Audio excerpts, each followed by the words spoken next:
حفظ قرآن سے متعلق ہے کہ اللہ تبارک و تعالیٰ نے انسانوں کی رشد و ہدایت کے لیے انبیاء کرام کو بھیجا، اور مختلف کتابیں انسانوں کی رشد و ہدایت کے لیے اللہ نے بھیجا، جن میں 4 کتابیں مشہور ہیں: توریت، انجیل اور زبور۔ یہ تینوں کتابیں منسوخ ہیں۔ سب سے اخیر میں تاجدار مکی مدنی نبی احمد مجتبی محمد مصطفیٰ صلی اللہ علیہ وسلم پر قرآن نازل کیا، اور قیامت تک یہ ہمارے اور آپ کے لیے دستور حیات ہے۔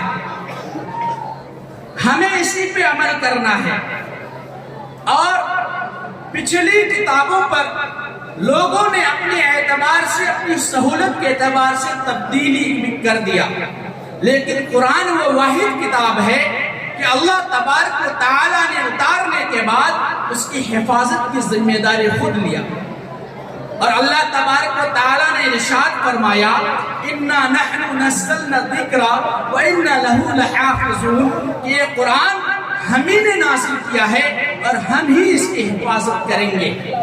دوستو، واقعہ ہے کہ مامون الرشید، خلیفہ ہارون الرشید کے زمانے میں غالباً ایک شخص یہودی ہوا کرتا تھا، بڑا فصیح و بلیغ عربی میں بات چیت کرتا تھا۔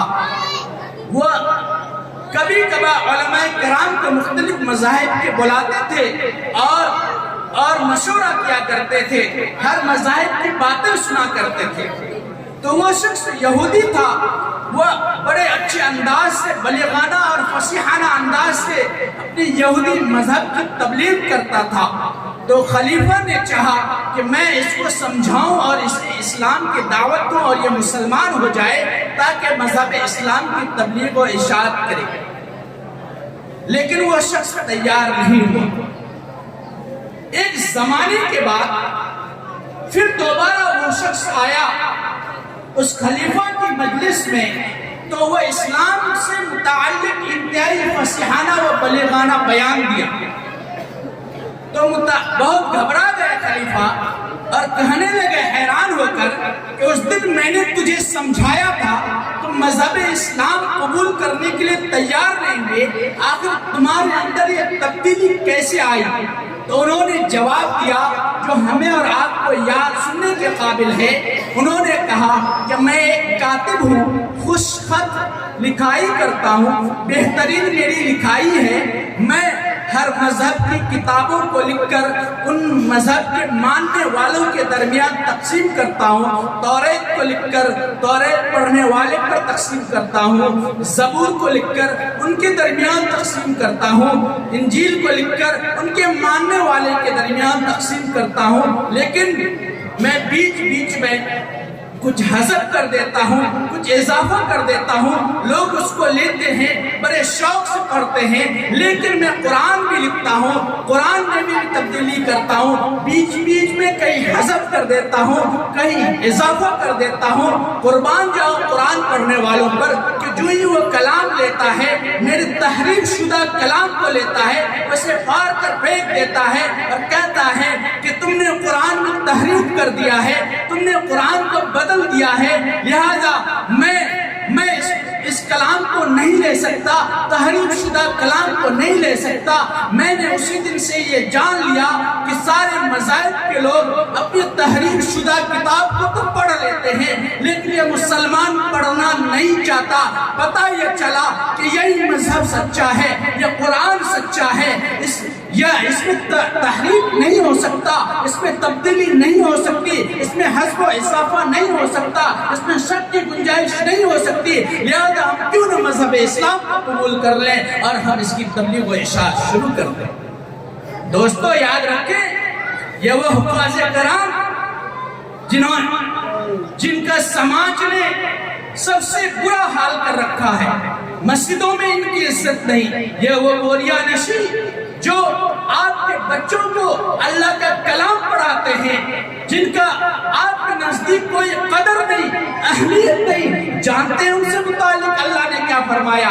اللہ کے نبی تاجدار مکی مدنی نبی احمد مجتبی محمد مصطفیٰ صلی اللہ علیہ وسلم نے ارشاد فرمایا، خیرکم من تعلم القرآن وعلمہ۔ اے لوگو سن لو، تمہارے نزدیک ایک ڈاکٹر سب سے افضل ہے، تمہارے نزدیک ایک پروفیسر سب سے افضل ہے، ایک بڑا سے بڑا ڈگری ہولڈر افضل ہے، لیکن اللہ کے نبی نے اپنے پاک زبان سے ارشاد فرمایا کہ میرے نزدیک سب سے افضل وہ ہے جو قرآن پڑھتا ہے، جو قرآن سکھاتا ہے، جو قرآن کی تبلیغ کرتا ہے، جو قرآن دوسرے کو پہنچاتا ہے۔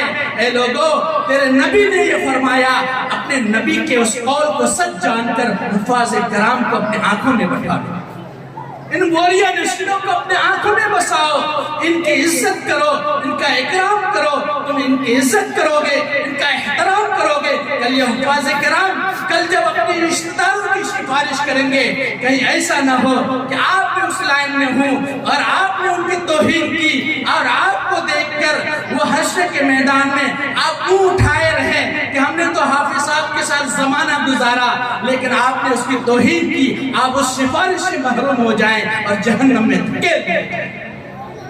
اس لیے میرے محترم بزرگوں دوستو، ان بوریا نشینوں کی جو مدرسے کے بیٹھ کر آپ کے علاقہ میں مسجد میں بیٹھ کر مکتب میں بیٹھ کر قرآن کی تعلیم دیتے ہیں، ان کو آپ آنکھوں میں بٹھائیں، اچھی تنخواہ دیں، ان کی عزت کریں، ان کے پیچھے لگے نہ رہیں کہ 1 مہینہ بعد 5 مہینہ بعد فلاں حافظ صاحب کو نکال باہر پھینکے، فلاں حافظ صاحب امامت کے لائق نہیں ہے۔ ایسا لگتا ہے کہ اس پورے زمانے میں، پورے سماج میں، پورے علاقے میں سب سے خراب قوم اگر ہے تو مولوی صاحب اور حافظ صاحب۔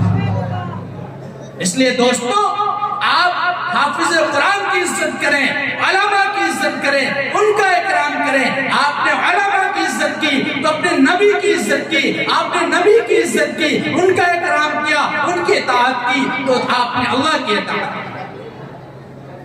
تیسری بات جو میں عرض کرنا چاہتا ہوں کہ میرے محترم بزرگوں اور دوستوں، دارالقضا سے متعلق ہے کہ ہم اور آپ شادی بیاہ کرتے ہیں۔ اللہ تبارک و تعالی نے جہاں انسانی زندگی کو چلانے کے لیے میاں بیوی کے اختلاط کو رکھا ہے تاکہ انسان یہ دنیاوی زندگی چلتا رہے، لیکن ہمارے اور آپ جب دو اجنبی انسان ملتے ہیں تو کوئی ضروری نہیں کہ مزاج ایک جیسے ہیں، آپس میں رشتے ختم ہو جاتے ہیں۔ میں تفصیلات میں نہیں، مختصر میں جاؤں گا۔ حضرت استاد محترم تشریف رکھتے ہیں کہ انسان 3 طریقے سے رشتے ختم کرتے ہیں۔ 2 چیزیں عام طور پر لوگوں کو معلوم ہے کہ طلاق اور خلا کو لوگ چھوڑ چھٹی کہتے ہیں سماج میں، اور تیسرا ہے فسخ نکاح جو عام طور پر لوگ واقف نہیں ہیں۔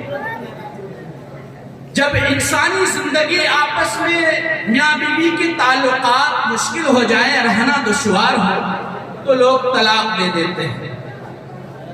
جب مرد اپنے طرف سے چھوڑتا ہے تو اسے طلاق کہتے ہیں، چاہے بیوی کی مرضی اس میں داخل ہو یا نہ ہو۔ لیکن جب